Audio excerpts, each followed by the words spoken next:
Ah.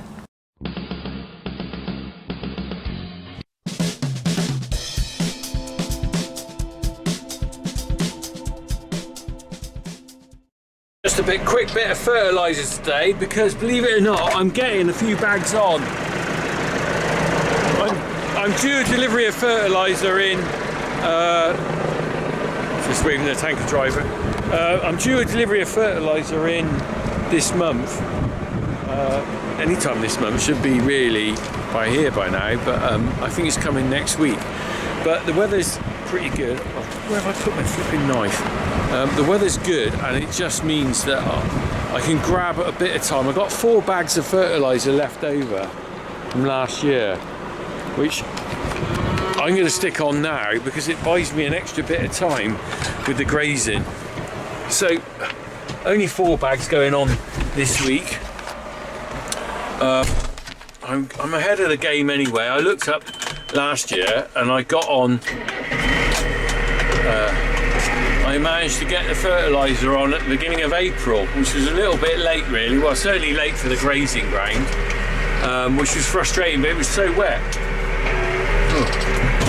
So I couldn't get the fertiliser on before then. Of course, it's unpredictable when the weather's going to be good, isn't it? And I'm conscious now that I've got a window of opportunity. It might stay dry, it might go wet, but the thing is, I'm just going to grab the chance, because and I'm gambling that I'll get a bit of rain and this will get wet.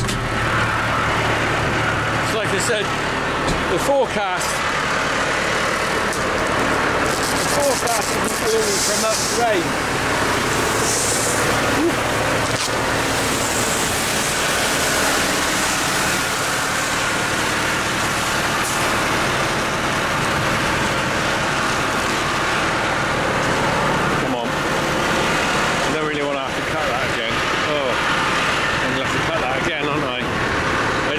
Quite right.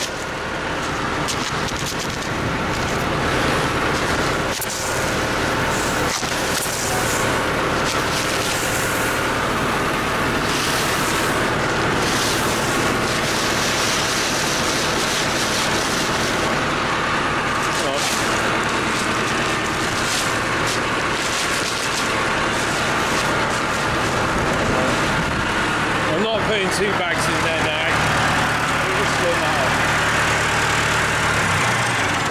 I'm only putting 1 bag in there. If you're wondering why that's revving, this tractor's revving so high, or it's not idling very well. Oh, hang on, let's concentrate on that. There's a little bit left in there. Get every last bit out. Now, let me just show you. The spring has gone in here. I got a temporary spring, but it's a sloppy one. It's not the right size. So it's not pulling that back. This is the accelerator spring, look, and it should pull that back, but so that spring's better than no spring, but basically, oh god, ooh.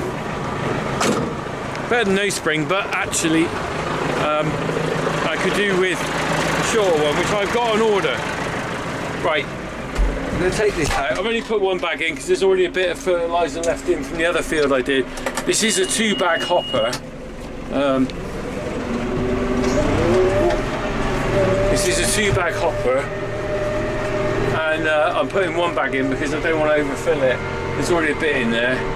The other thing as well I've discovered with this spreader, I think it was because our old spreader was pretty worn out. This spread's wider than the old one, and do you know what? In my head, I've got used to spreading at a certain width. I know how much I'm putting on. I got my little chart here. I've written. Where is it? I got my paper here with all how much I put on each field. And yeah, so basically, I know what I'm putting on, and I'm pretty good on that with the old one in my head and calculating the speed and everything I'm going. Problem is, now this is throwing out wider, it's meant I've had to change how I do it, how fast I go and things like that, to accommodate the fact that I'm putting it on wider, and so I don't need to go up and down so much, because I was doing it the same as when I was I know what I'm talking about. Oh, flipping it. The other thing as well is I'm not used to the hydraulic opening. There you go, forgot to open it then, which is pretty useless. Honestly, and also, you really shouldn't be filming in fertiliser spreading because it's valuable stuff and you don't want to cock up. There you go, but can you see?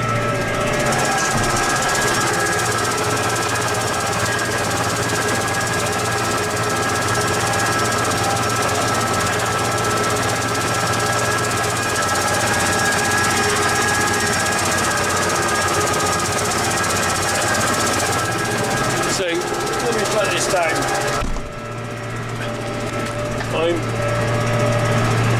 I'm going to have to confess that I might not get this just right, the amount I'm putting on. But then that's just the way it is sometimes with fertiliser. And I think anyone who's doing slurry, manure, fertiliser, everything, you have to build in a margin of error unless you're blooming amazing. Okay, yeah. I'm not going to tell you the rates because as soon as I put anything out here, someone's going to criticise it, either too much, not enough, or too early or something. So I do what I think is right for me. But there you go. Anyway, I got one more bag to put on later. And also, in other news, I need a new boiler suit. Look at this. This one started falling apart not that long ago. Ripped off, but the zip's gone now. Look at that, zippity-doo-dah. It's not zippity-doo-dah anymore. I'll tell you one thing I find with boiler suits, right? Either you can't win. I prefer a zip boiler suit, but when the zip fails, please don't tell me you can change the zips, because you can, I'm sure you can, but I'm not going to go out there and sew a zip in, and my wife hasn't got time for that either. If the zip doesn't fail, if you get poppers, they stop popping because the bits inside them break. And that's the game over for a boiler suit. This one is definitely going anyway. It's split on the seams. I got burn holes. Can you see the burn holes? Look. Burn holes on there. I'm not going past it. Probably putting a bit in the hedge as well. Flipping it. Right. Let's just leave this and get on with this.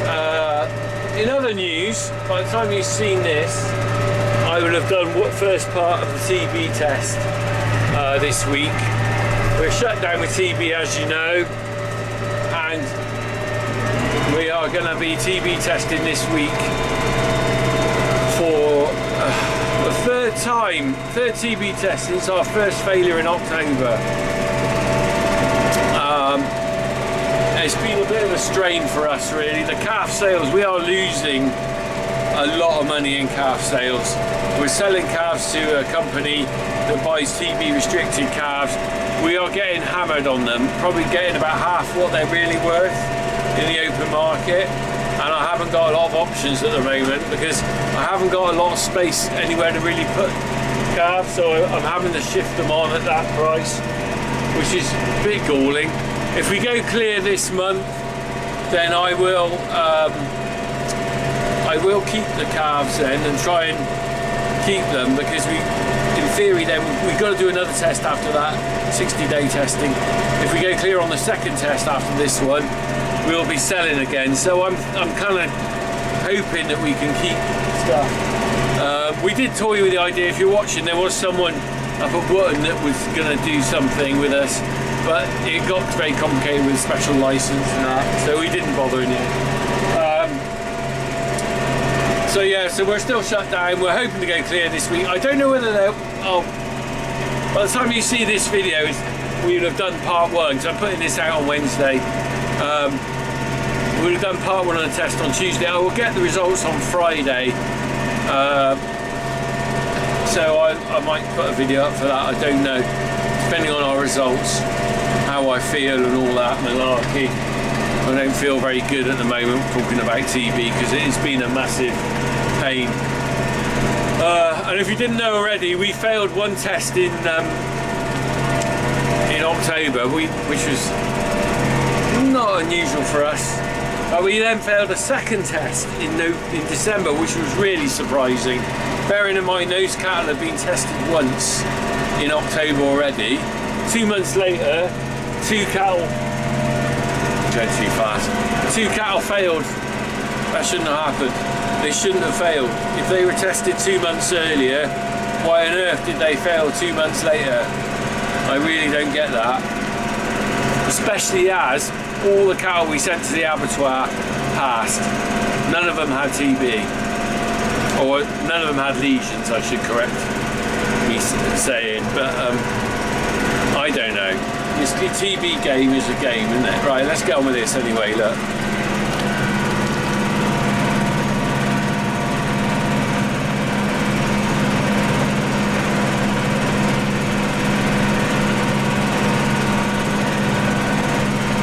With the fur, brilliant, isn't it? I just recorded a whole bit to the camera and then realised I hadn't actually recorded it to camera. I've been talking to myself. Anyway, I'm just getting this on. Look at that. That's the gusher. I'll tell you what I was talking about in a minute. It's a dilemma. Let's have a look. Do I need to cut that?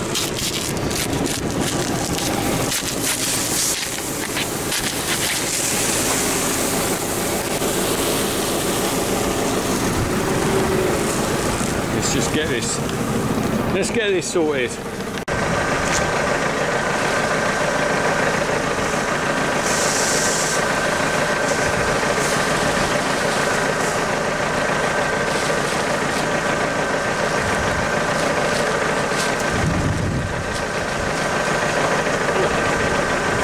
You saw me there shaking out every last grain of fur. Well, I can show you why I was doing that. I'm stressing now, ladies and gents, I have dropped about 50p's worth of fertiliser. Look at that. Look at that. So obviously there was a dribble that came out of the other bag I had hanging. It's fallen on the ground. I don't think I'm going to sleep at night now. What are we going to do? All of you with fertiliser, you'll know how expensive it is. All of you will be like me, you'll go, Rich, you're throwing money away. And you'll all be stressing as well. I might have to get the Hoover out later. Hoover it up. No, but seriously, fertiliser is very expensive. And everyone knows that you've got to be careful where you put it. Because it's such a valuable item these days. And the flipping Labour government, amongst all the other things they've done to hammer farmers, so apart from the inheritance tax and the tax on double cabs coming back on in April, they've also introduced a fertiliser tax, which is coming in, I don't know when this is coming in, I think it might be the end of 2026, which is, do you know what?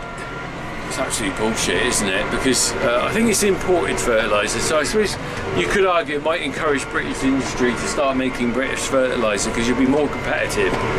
But it's really a carbon tax. Really, it's a tax on your food. And do you know what? The worst thing is that anything like that, how do I pass that cost on? How do I say to anyone, Muller, who I sell my milk to, how do I say to them, right, I've got a fertiliser tax, you need to give me some more money? Are they going to do that? Are they bugger? So you guys, so I have to suck this up. And it's quite interesting. I saw something on the news the other day about the cost of the tax, you know, the increase in national insurance and stuff for businesses. And they were saying how all these businesses are going to have to pass it on. And I'm thinking, well, that's great. Unless you're a farming business, how do you pass it on? If you're employing a load of people on your farm, you can't pass it on.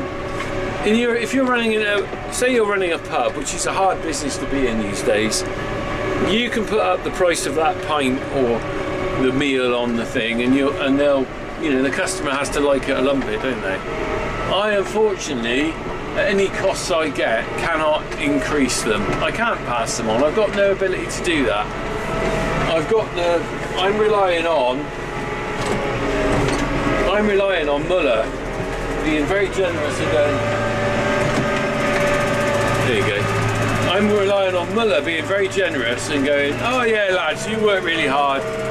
We see you've got a carbon tax on fertiliser. Well, obviously that's going to put a price up on your pint you produce. I'll tell you what lads, you can have an extra penny on your, or even half a p or whatever. You can have half a p to make up for that increasing costs on fertiliser, and also, you know, your national insurance and everything. That ain't gonna happen, is it? That ain't gonna happen. They'll be worried about their increases on their margins, so they will, if they put anything up, they'll put it up for themselves, won't they?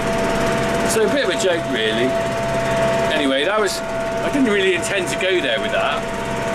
I didn't really intend to say that at all. That just came out of the air. And that came out of the air because of the spillage of fertiliser. Right, we're getting on with this. Last bag. I will have a bit left over in here. It's not gonna. It's too much for just this field.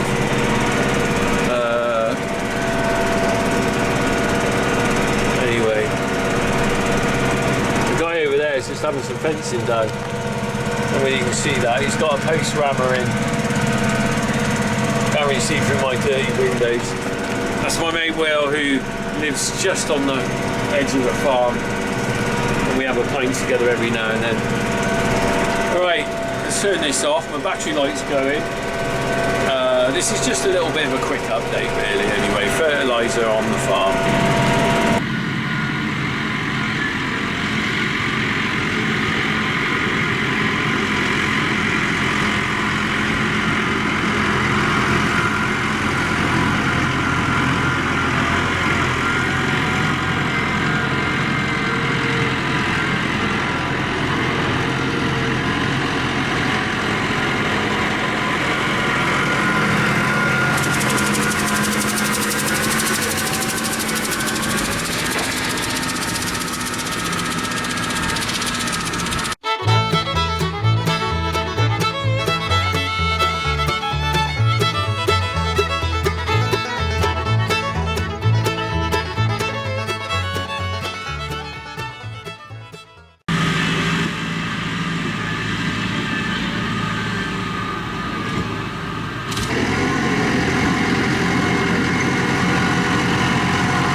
We're done on that. 4 bags on. Load more to come. I'm just parking up in here tonight. I can't get. This is the roof shed. The shed roof tractor. I mean, I'm always getting my tongue tied. I can't get that through the roof that goes through back round. So don't want to drive through the cows. So I'm not going to bother taking it down to wash out tonight. There's always a bit of residual in there. There's a little bit down there. Look. And I need to wash it off really. The trouble is, you see, this stainless steel, you can see where the holes are. That's where that goes out, shut at the moment, but that's stainless steel. But this thing here in the middle, the spinner, is just looks like a cast. Actually, it's better than the one that was on the old one, because that's the big chunky thing. The one on the old one was a little tiny thing. But that kind of helped. That rotates and breaks up any chunks and stuff, but of course it'll go rusty at some point. It looks like stainless steel bolt heads on there. Do you reckon those are stainless steel? They look like stainless steel, don't they? I don't know whether the bolts are stainless. They look like they might be steel with a stainless steel bolt head. But that's the bit that went rusty on the old one. Of course, all the mechanism, because you can see the fertiliser just gets in everywhere and down here. You see what it'll do if you don't wash it off after you've used it. Look, it sits in the grooves there and all across there. and it'll just rot out that steel. Admittedly, kind of sad, but a kind of relief in a way. I know this sounds really bad, but that thing has seen me out, because the last one lasted 40 odd years, saw my dad out. I'm 56, 57 in May. The reality is, if I'm still fertiliser spreading at 97, I'll be doing pretty well, won't I? And I will treat myself to a new fertiliser spreader then.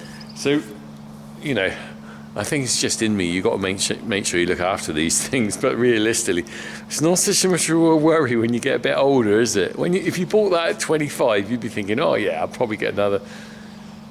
Have to buy another one. But that might be my last fertiliser spreader. How bad is that? How bad is that to think like that? That's the last one I need to buy. That's kind of good in a way, because I'm assuming that it'll last 40 years. Kind of bad in a way that I'm thinking that's the last time I need that. Still, it's not too bad. When you think this is my last Christmas dinner, that's when you got to worry. Right, I got to go now. I'm going to do some milk. I'll just show you before I do that. I'll just show you, we bought a load of new steaks. Oh look, I can just see down there as well. Neighbour is, so that's Reg Pierce. A lot of you have asked me what's happening with Reg. Well, Reg is semi-retired now. He's not managing it himself, but he's still working. He's got his Manitou down there. The plough is parked up at the moment. They're probably having lunch break. But they ploughed, let me just, sorry about the wobble, I've got to walk. They ploughed all that this week. So that's going to go, and I think that's spring barley down there. But that'd be the Gray family rather than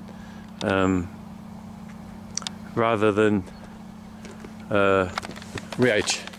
This kind of thing, me doing these videos, I've been doing them now a long time, haven't you? If you followed me through, it's probably 14 years of videos.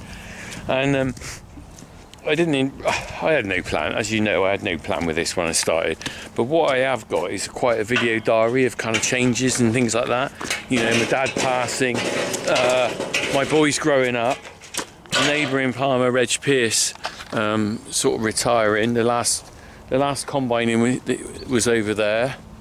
It's kind of, you know, I'll keep going as long as I can on these video diary things, and it will be interesting. Someone looking back here, the further time progresses, the more interesting I think these videos will be, really. A bit like looking through a family photo album of 1950 or something, and you see your dad as a small boy or something. Time passes and you don't notice those changes sometimes, and then suddenly things have all gone. I've said to you before, I wish there was film of this farm 100 years ago. Got video of that shed being built. How about that?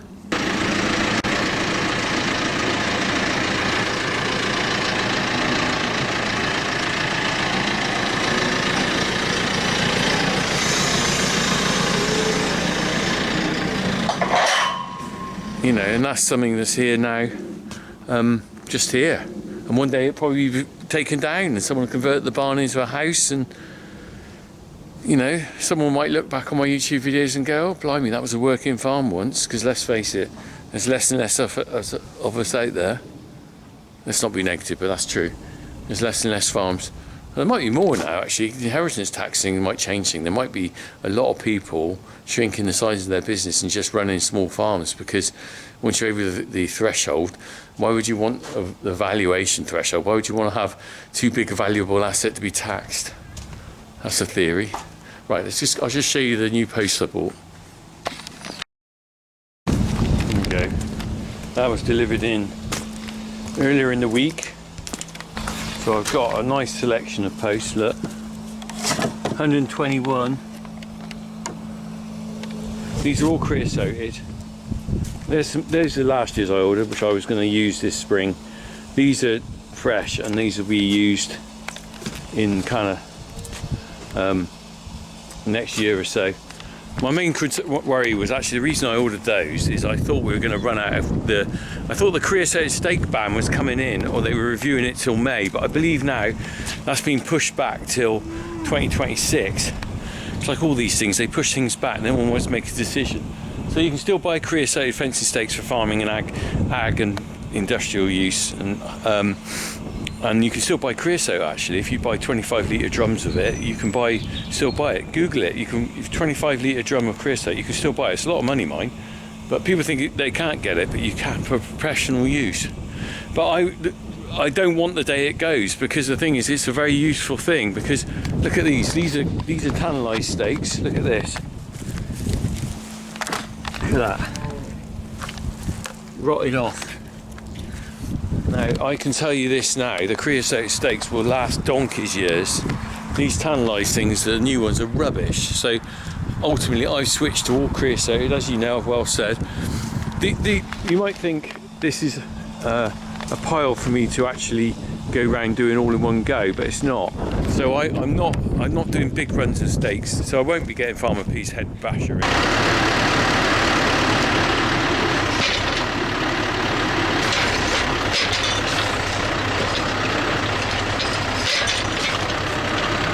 That won't be coming in because it's not worth it. For me, what that is back of the Land Rover, half a dozen stakes, driving around the farm, changing the ones that are rotted off. And I'm gradually doing the farm, going in a cycle, doing the odd one here, the odd one there. There's no point changing good ones.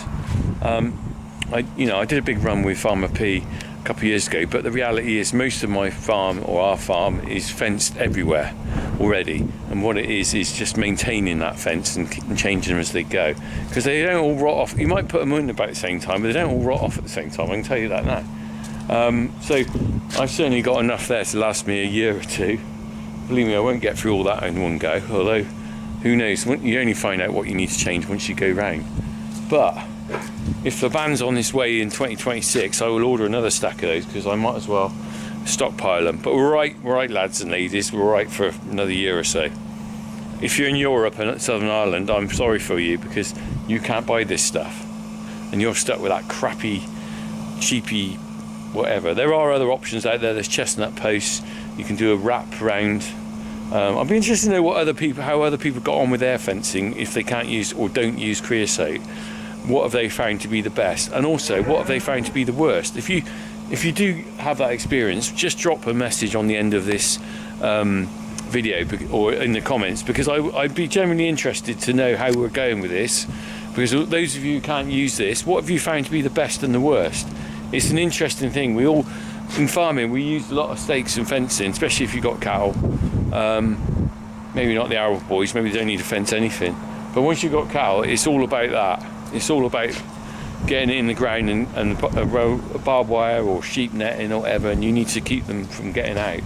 That's my biggest worry. The worst phone call we can never get is, the cows are out. Right, anyway, that's it for today. No more fertiliser, no fencing day. I'm just going to go and order a new boiler suit. What do you reckon, red? Might go red again. Crack on.